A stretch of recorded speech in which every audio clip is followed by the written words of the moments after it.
Good evening, everyone, and welcome. This is a special meeting of the Neptune Township Board of Education. In accordance with Chapter 231, Public Laws of 1975, adequate advance written notice of the meeting was made by posting the schedule of meetings in the main floor lobby of the Board of Education Administrative Offices by delivery to the Asbury Park Press, the Coaster, and the Neptune Township Municipal Clerk. Advance electronic notice has been made on the district's website consistent with bylaw 0164.6. Fire exits are in the direction located. In case of fire, you will be signaled by bell and/or public address system. If so alerted, please move in a calm, orderly fashion to the nearest exit. Pursuant to state statute NJSA 26:3B17 and Neptune Township Board of Education Policy Regulation 7434, no smoking is permitted on Board of Education property. As a reminder, Neptune Township School District is a community for all learners where we value opportunity, diversity, and accountability. Ms. De La Sala, roll call, please. Ms. Harris? Here. Ms. Hoffman? Here. Mr. Hubbard? Excused. Ms. Jones? Here. Ms. Morgan? Here. Ms. Perrier? Here. Ms. Thompson? Here. Mr. West? Here. Ms. Jackson? Here. Madam President? Thank you. Please also note administration that is present. Do we need to do a flag salute? At this time, we will do our flag salute. Please join me. I pledge allegiance to the flag of the United States of America and to the republic for which it stands, one nation, under God, indivisible, with liberty and justice for all. So again, we thank you for coming out tonight for this important conversation. We wanted to make sure that you had as much information as possible as we received. So at this time, we're going to open our public forum, and Dr. Crater is going to give a presentation. When the presentation concludes, you have been given note cards. We will collect those note cards with questions. Any questions that were submitted prior to this meeting will be answered during her presentation.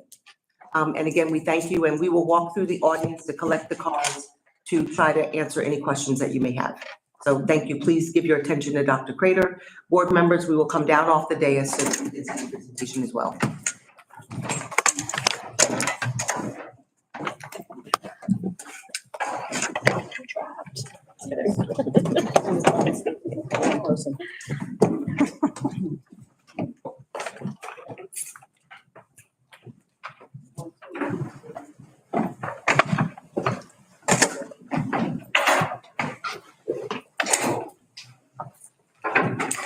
Before I start, can you hear me back there, Dr. Plevier? Before I start, I do have a 90-second video for you to remind all of us what our focus is, why we are here.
I'd like to thank all those kids. That was taken last Thursday or Friday, and off the cuff answers. Our kids are great.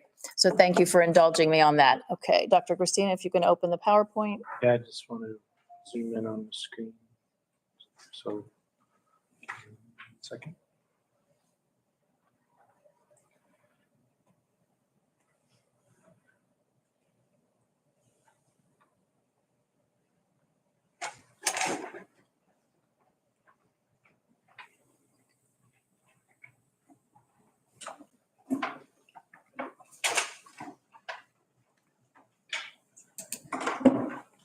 Okay, go down to the third slide. Third slide.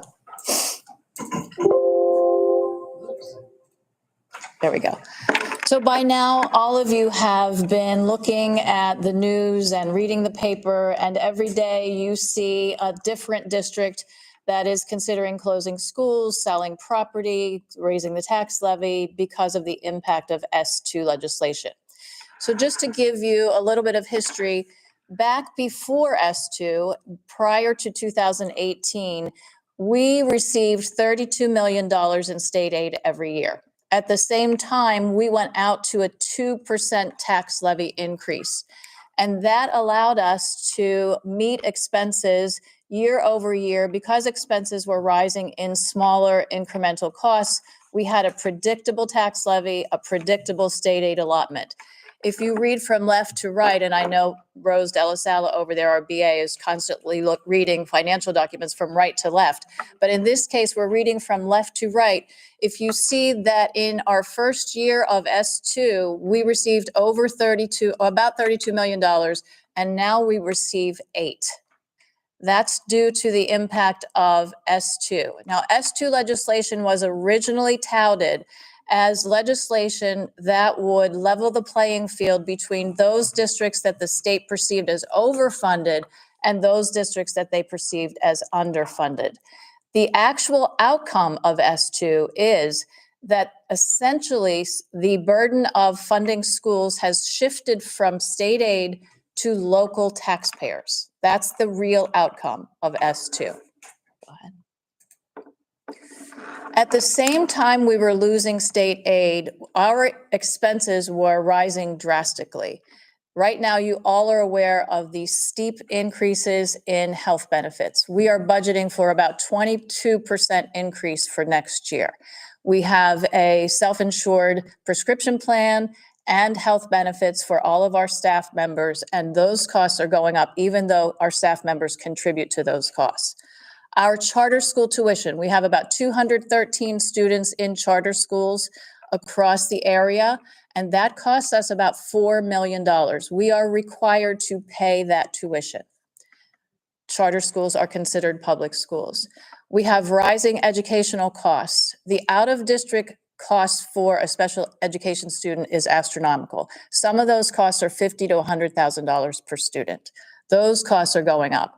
We have our typical contractual salary increases of about 3.4%, and we also have higher utility costs. We're budgeting for about 30% increase in that area.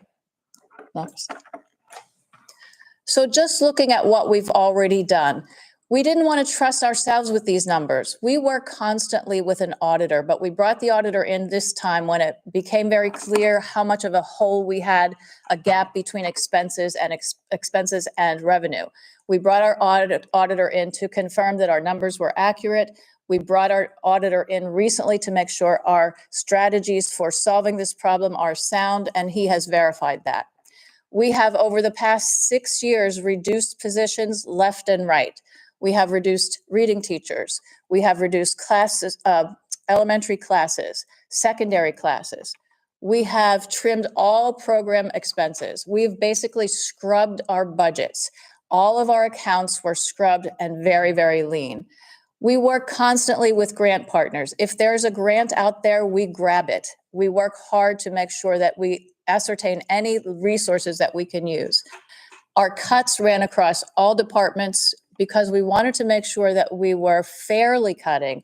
Everyone was feeling the pain, unfortunately.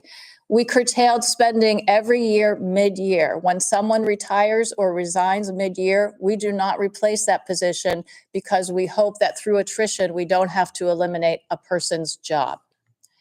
We continued shared services with the town. So we do some vehicle repair, we do some technology, we do school resource officers and use of buildings. Those are shared services. We've brought in tuition students. We have a deaf ed program. We have students coming to our high school from Neptune City and Bradley and Belmar.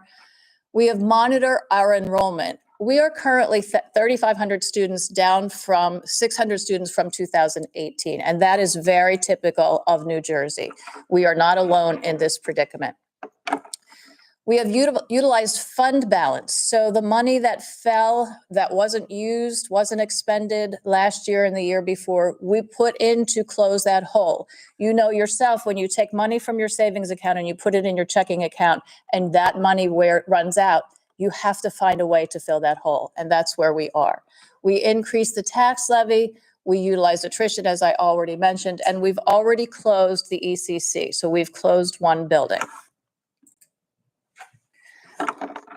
When we faced this problem early on this year, we talked about all of the possibilities for exploration. We tried to think about borrowing money from the state. The state is not loaning any money. We thought about outsourcing some of the staff categories where it made sense, and we can't do that mid-contract. We are not allowed to do that. Selling buildings is not an option here in Neptune. We don't own our buildings. Our buildings were funded through Abbott funds, and they are owned by SDA, and each one of them is bonded in several ways. So we are working on clarifying understanding of that. Closing buildings is not desirable unless it's a last resort as well.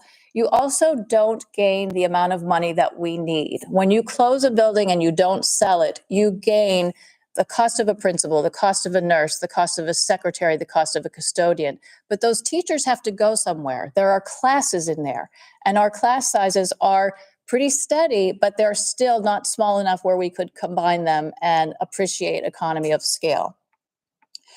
Reformatting buildings, same explanation. We will eventually have to look at that and explore that, the idea of perhaps changing two of the buildings to meet the needs of the lower learners, the early learners, and another building for the intermediate learners. But for now, that did not yield the amount of savings that we needed. We are constantly looking to lease out office space. 60 Neptune Boulevard across the street. We have space in that building. We have entertained people who have come to look at that building and have shared with them the resource that they could have. It hasn't worked out yet, but we are constantly on the lookout for that. So back to the original budget. When we faced this year's original budget, we could only raise the taxes by 2%, but there was a 2% tax levy increase cap. The budget that was submitted on March 19th is our draft budget. We call it the doom and gloom version. There are 40 staff cuts in there, 40 staff positions that are cut. Courtesy busing, all cut. All professional development cut. All field trips eliminated. Mental health supports in the form of effective school solutions and others, cut. An entire shift of custodians in the middle of the day, cut. And deep administrative cuts. Everyone wants to ask about administrative cuts. I just want to clarify for everyone here. Administrators have jobs to do. In a district our size, it used to be back in the olden days when I taught, you taught and you tested, right? Now, there are so many compliance issues. There are SGPs, SGOs, professional development plans, assessments. There are all kinds of compliance issues, HIB reporting, student data, safety data reporting. All of that needs reported and monitored.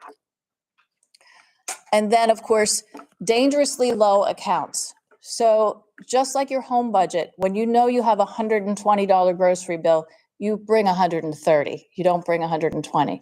Our budget lines were low. They were very lean and left very little room for emergencies or a rainy day. But that's where we were. I want you to understand two concepts. There's the concept of adequacy, which is what the state believes determines that a school district should be paying to educate their students. Local share is what the state believes that the the taxpayers should be able to afford. Neptune Township School is below in adequacy and below in fair share, what we call fair share. That means they are not spending up to that line that the state determines, and the taxpayers are not paying what the state determines they should be. That's nobody's fault, and that's not blame. That is a result of S2. I just want to make that very clear. If S2 had passed in 2018 and they had implemented it over a period of 20 years, this would be a way better circumstance right now. As I said in the beginning, you can't open the paper anymore without a school facing the same dilemmas we're facing. They are either at the cliff, as I said this morning in an admin meeting, they are either at the cliff, they've jumped off the cliff, or they are a year away from the cliff. And that's where we are. So I do want you to understand those two concepts, local share and adequacy. Okay. What does that mean? Think about this. Our budget has remained hovered around $90 million for as long as I've been here. I've been here, I'm going on my 11th year. Your House budget has gone up. We have made every effort to reduce positions, to reduce spending so we don't go over that budget. We've had to. But we're at a point, like other districts, Toms River, Jackson, Middletown, where this is a crisis. You can't absorb 40 positions without harm. That's where we are. So after we had the doom and gloom budget ready to submit, and I shared and prepared the board for those situations or that situation, we got a call from the county office to say that if districts are below adequacy and below local share, they could go out to the tax levy and increase that up to the difference between adequacy threshold and adequacy spending. In our case, that's a difference of $17 million. That's a lot of money that the state that said that we could capture. So we, as I mentioned, submitted that draft budget. We are asking the board for approval tonight to submit the application for increasing the tax levy, not the entire 17 million, but enough. We're asking for approval to submit that application, and the next step in the process is for the DOE to approve. And Rose and I sat and looked at every line to defend what we put back in the budget. The things that we put back in the budget are called supporting thorough and efficient education. We're not asking for a grand piano. We're asking for the things that make sense for kids, and we're defending every line. The board, the DOE then decides for us, yes to all of these, no to some of these, and that's when we'll get the actual number that we are exceeding the tax levy. And that number will be presented at the April 30th budget hearing. So what happens next? This is not cause for celebration. This is the first step in a long-term planning process. This will get us through, and this will get us by well, but we are now facing contract negotiations. We'll be back to the 2% tax levy cap next year, and costs are not going down. Costs are going up. So we will need to examine over the next 2 years, we will need to examine all ideas. We will need to take a look at everything. We'll need to do our research. We'll hopefully have some clarification on the SDA funds or the SDA buildings. And that's when we'll form a committee to take a look at that. So that is, I'm sorry to give you that bad news, but that's kind of where we are and what we hope to accomplish. I think that's the last slide. Oh, I did want to mention this. Someone asked on the website if complete budgets are available. They are on our website line by line. You can find them multiple years versions of the budget. You can find either the user-friendly summary of the budget or the line-by-line version. You can also look at something called the Taxpayers Spending Guide to Taxpayers Spending. It's on the DOE website. It's very informative. It lets you know, for example, where Neptune stands in terms of the ratio between teachers and students, the ratios between administrators and staff, And usually Neptune is right in the middle. We're not at the top, we're not at the bottom. But that's very helpful information for you as a community member and a parent to have. You can always reach out to Rose Della Sala or to me if you have questions. Our email addresses are on our website, or you can give our offices a call.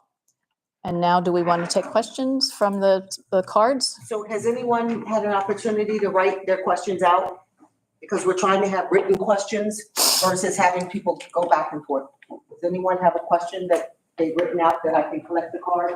We're also trying to group the questions by category, so that it's most efficient. Was that okay?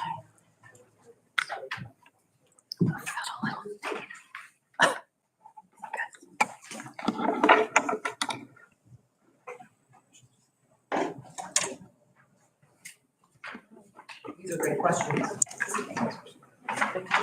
I hope I have great answers. You'll have the answer, because I know you'll have it. And feel free while she's answering, if you have something else you want to ask, Here's one. we will grab it. We're gonna start with the easy ones first. Okay. This is a very easy one. If the budget is defeated through a public vote, what happens next? The budget doesn't go to a public vote any longer. That's a thing of the past. I was here when that happened, and it no longer goes to a public vote.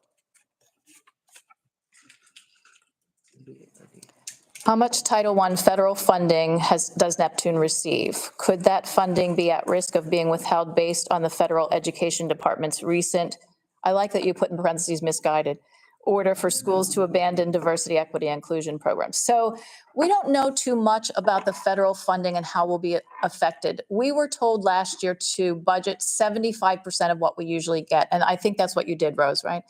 But recently, I heard that we were going to get flat funds. In other words, not an increase, not a decrease, but the same as last year. It's too soon to know what the impact of those federal decisions are. This budget presentation or this tax levy presentation didn't include anything about federal funds. We do get Title I, Title II, Title III. Chuck, do you know how much off the top of your head we get in total in federal funds, in title funds? Total between all the titles is probably just over $1 million. Just over $1 million. That doesn't include IDEA for special education. Okay, Okay, so for this one, she said it's just the top. just the top, okay. And then I can give you your card back if you were using it Okay. for notes. I can return your card. Mm. Oh, I really like this. What are you doing to actively claw students back from charter school? We are actually getting kids back from charter school. So we have about 100 more students this year than last year, and the majority of those are coming back from charter school. And I do like the point that you made, CAPS should not be an attractive option more than our district schools. I like that. That is the absolute truth. Do you want to share with them about what's been going on with their salaries or no?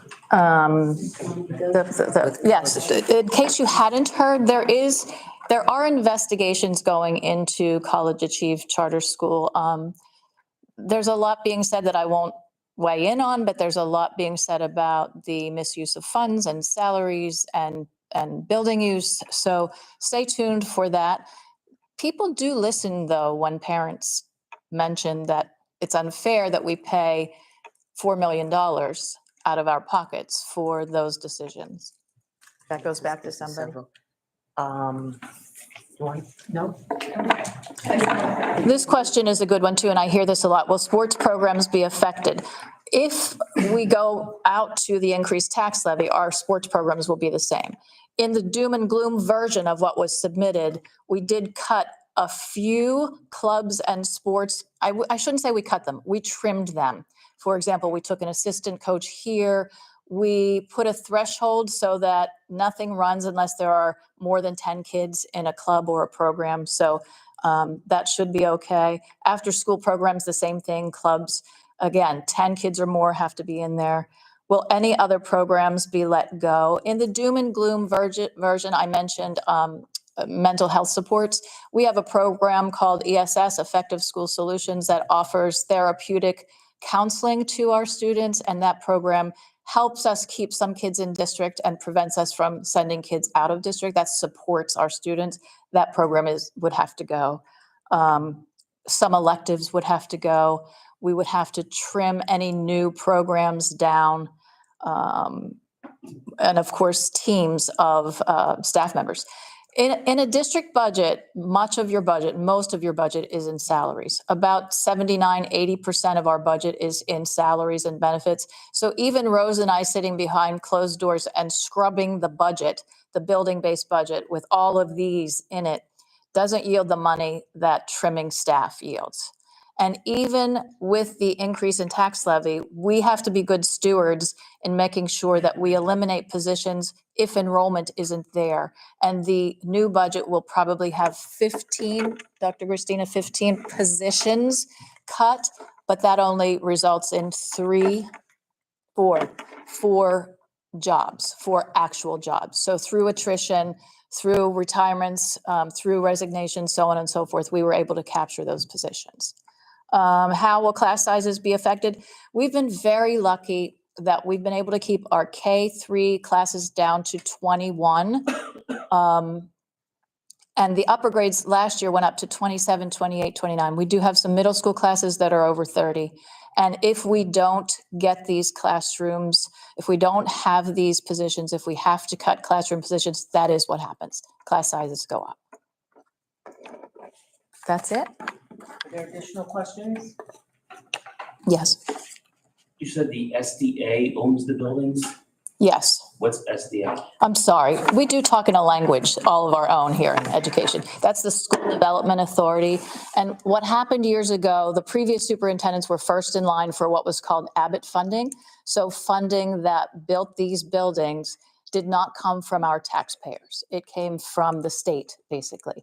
And what the state does is they give you the money to either improve your buildings or build your buildings, but then they go out to bond. So in other words, they sell that to various entities, and it might be one bond, it might be two bonds, it might be 10 bonds. So you have to clear all those bonds, or they do. They have to clear all those bonds before we can even sell them. If we sell them, and Rose has corrected me a number of times on this, we can sell them. We can't benefit from the money from the sale of those. It has to go back to the SDA because they put the money into it. It's a hurdle. Yes. Yes, hi, Doctor. Hi. Nice to see you again. Well, I did submit one question, but since I want to know, what does the state feel we should be paying for a student? The adequacy number is 77 million, I think. Is that the number, Rose, you said? Yeah, the total tax levy, they believe that should be paid is 77 million. Per student? No. In total, what they're talking about adequacy is a big number. It's the whole town's number. What we were paying is 59.5. So that is what the difference is. So here's the adequacy. We're spending below that. This is local share. Well, from our question, when I talked to you last year, because, I can't sit here because my kids went through schools up north of here. And I feel that everybody should get a fair shake. Now, hearing the class size for a middle school, I kind of remember middle school, I don't think there's nuns running it, like they were a little more strict back in the 60s and 70s. But what did the state say to you, since I talked to you last year, about the impact of being able to tax us seniors, especially on a fixed income, if you're even a retired municipal employee like I am, that hasn't gone up in 7 years? What's their answer to that? Because that question, which you probably read a little later, I did get my first help in paying taxes, but that didn't cover your increase only. Yeah. So when I've advocated with our legislators and the board has written letters, we have written things about the impact to schools and also the impact to our taxpayers. I said earlier on, if they had passed S2 and then the rollout had been 20 years, it would be way better for all of us because the taxpayers would have gotten used to it over time. It happened in such a condensed time period that taxes are just going up drastically. We have included your concerns in our advocacy, but they don't answer me directly, right? When I either write a letter of testimony or I testify or the board writes letters, they come out publicly and make statements, but they don't answer. And we don't tend to structure our commentary in questions. We believe this, and we give examples of what we believe. Well, I took your advice. I wrote to Senator Goupel and said, yeah, so, but I'm just hoping it ain't another $1,600. Yeah, so we do have contact information if you are interested. If you go on District 11, the website for District 11 legislators, there is email information, contact information. Over the years, I have sent sample copies to various community members. And if you're interested, my email is on the website. Email me and I'll send you a sample template. Just looking for, do you remember where it was, Sean? It's right here. Yeah. Then Gopal. Yes. Senator Gopal. Send Gopal at njleg.org, like legislator.org, but you can actually find that online. Yes. Hi. Is there any way we can support you all? I know you just mentioned sending a letter, but are there any other things that we can help when you're sending this tax levy in? Anything we can do? Yeah, you can talk us up. Because we have to get those charter school kids back, right? And listen, I respect a parent's choice. A parent wants to send their child to whatever school they want. I respect that. But I don't feel compelled to have to pay for it. And so if you can get the information out about the good work that happens in our school district, I mean, we have sometimes our internal data do not disagree with the state tests. But we are doing good work here. And I have staff members here, Sally Millaway, in terms of leading the curriculum. For the first time ever, we met growth targets last year in every category. So graduation rate is increasing. Chronic absenteeism is somewhat improving. But we are doing good work here, and there's no reason anyone needs to go anywhere else. To answer your question, yes, support us, talk up the good work, give us a good reputation, continue to spread the good news. Oh, thank you for reminding me. Someone asked about the retention plan for kids who leave 5th grade going into middle school. And I did a bit of a trend analysis, an informal one over the last couple of weeks. We're not losing kids from 5th to 6th grade. We're losing kids from pre-K to K. That's where we're losing our numbers. So we have an all-day free pre-K program that parents take advantage of, and rightfully so. It's a great program. But then they take their students out, their children out, and send them to other schools. If they would try us out for at least those elementary years, I can tell you they will stay. Yes, you did that, didn't you?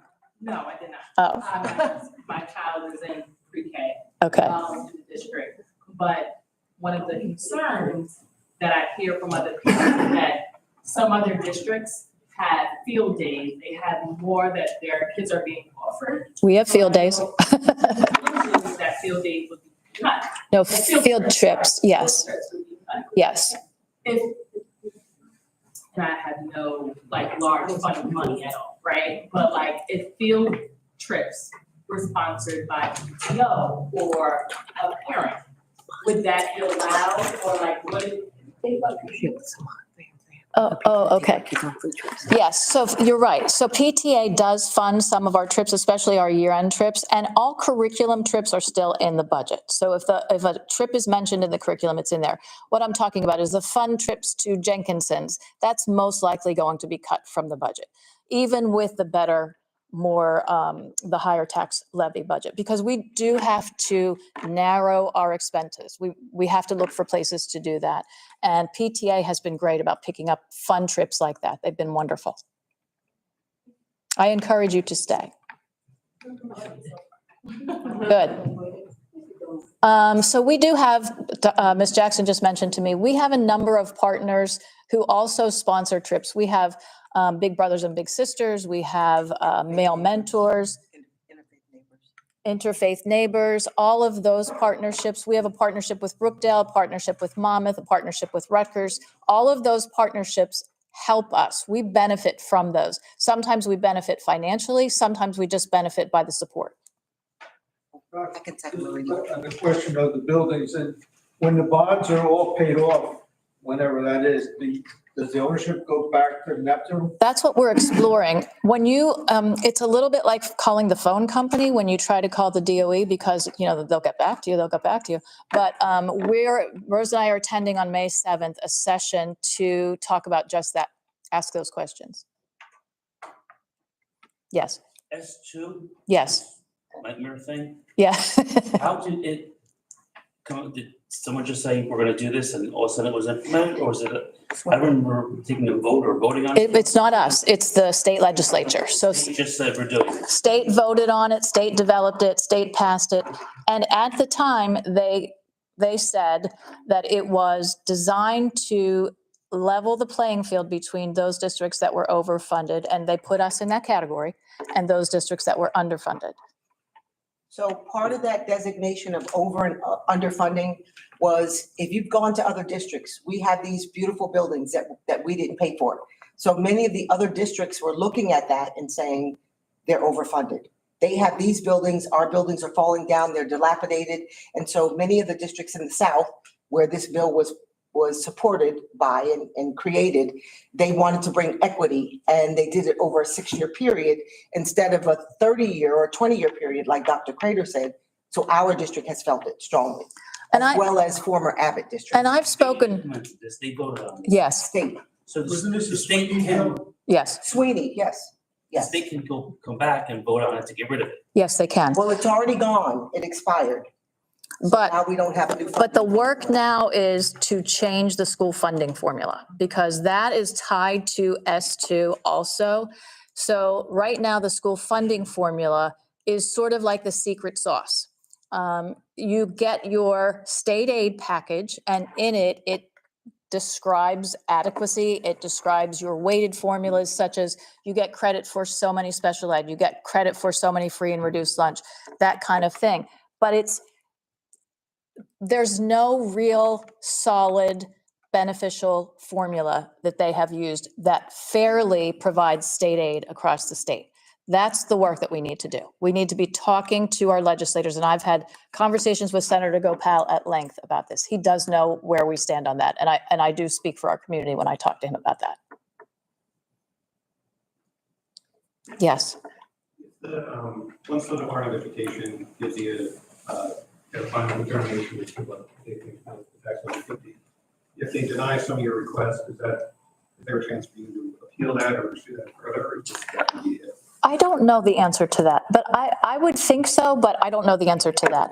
I don't see anything in our budget or in our proposal, our application, that would lead them to believe that it would be not supportive of our kids in a thorough and efficient education. There's nothing that we put in there that we don't need.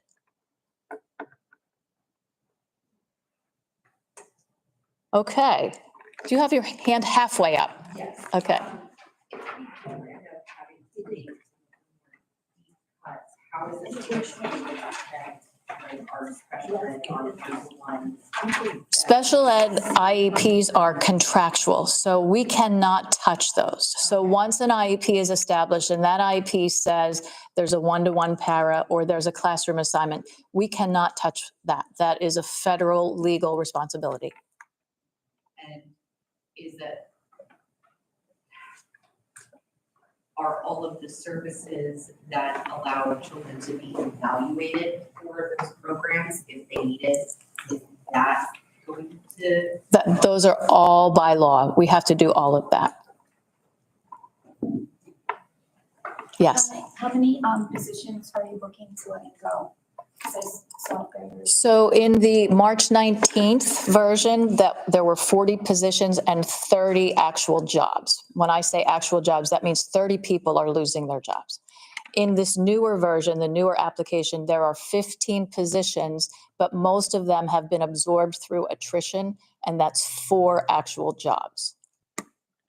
And that's, yes, and that's not due to the budget. That is due to enrollment. Right, so we have to be good stewards of the district's finances and start to whittle away at that. We can't afford to keep extra staff on, and that's where we have 15 positions that we can reduce. You've been really a great audience. Do you have one more question? I just want to say, I really appreciate that you're just trying to go for this one-time extra tax levy. I work in Middletown. And so I know that you're making a hard decision because we're going to be paying it, but it's the right decision. I do hope that going forward, you talk about stewardship, keeping us on the right track, but this has to be done now. Otherwise, Yeah. you're going to end up in situations like we are in. Yeah, I mean, as I said, we're only a year away. So we are, as soon as this gets resolved in April, the end of April, we will start formulating that task force, that committee of stakeholders to start examining possibilities. You've been great and have asked really great questions. If you think of anything else, you can feel free to email me, email Rose, email Board President Jackson, and we'll get back to you as soon as we can. We're going to get back on the dais and then take the vote to approve the submission of the application.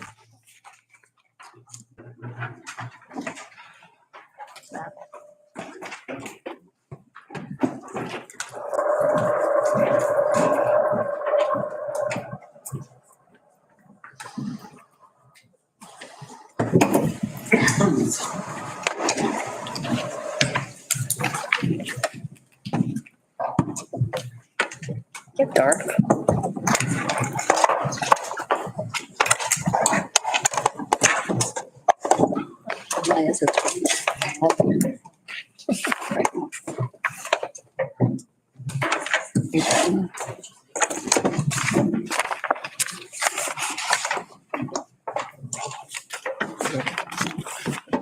So before we take the vote, I'd like to issue a call to action to everyone in this audience.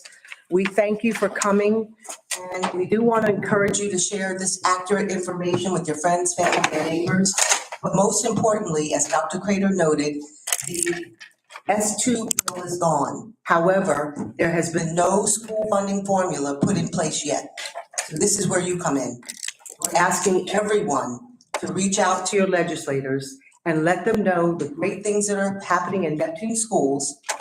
And we need your voice, not just our voices. If you have the February 2025 school scene, all of the contact numbers for our legislators are in here. The names for our state and federal representatives. They represent us. It's great for the 9 of us in the administration here to sound the clarion call, but imagine if every resident and taxpayer of Neptune picked up the phones, flooded them with calls, talking about what they want. Because remember, those who speak the loudest are heard. So when the funding formula is done, we don't want to end on the short side like we were as a result of S2. So that's what we're asking of you, and we do thank you for coming out this evening. Be it resolved that the Board of Education approve item recommended by superintendent under finance as per document B1, item 1. Is there a second? Second. It's been moved by me and seconded by Vice President Thompson. Board members, any questions? Ms. Della Sal, roll call, please. Ms. Harris? Aye. Ms. Hoffman? Aye. Mr. Hubbard? Oh, I'm sorry. Ms. Jones? Aye. Ms. Morgan? Aye. Ms. Perrier? Aye. Ms. Thompson? Aye. Mr. West? Aye. Ms. Jackson? Aye. Madam President? Thank you, Ms. Della Sala. Whereas Chapter 231 of Public Laws 1975, known as the Open Publics Meeting Law, authorizes a public body to meet in executive or private session under limited circumstances, and whereas said law requires the public body to adopt a resolution at a public meeting before it can meet in such executive or private session. Now therefore be it resolved that the Neptune Township Board of Education does hereby determine that it is necessary to meet in executive session prior to adjournment of this meeting to discuss personnel matters and matters that are protected by attorney-client privilege. Is there a motion? Make a motion. Moved by Ms. Puryear, second. Second. Seconded by Vice President Thompson. Roll call, please. Ms. Harris? Aye. Ms. Hoffman? Aye. Ms. Jones? Aye. Ms. Morgan? Aye. Ms. Perrier? Aye. Ms. Thompson? Aye. Mr. West? Aye. Ms. Jackson? Aye. Madam President? Thank you. Please note that no action will be taken at the conclusion when we return from executive session. So thank you very much and have a great evening. guess we can go. Classrooms. I made one pretty good. This is just my people's. I wish my people showed up. But we can't make them. I just shared it before I came back down here again tonight. Nah, that's.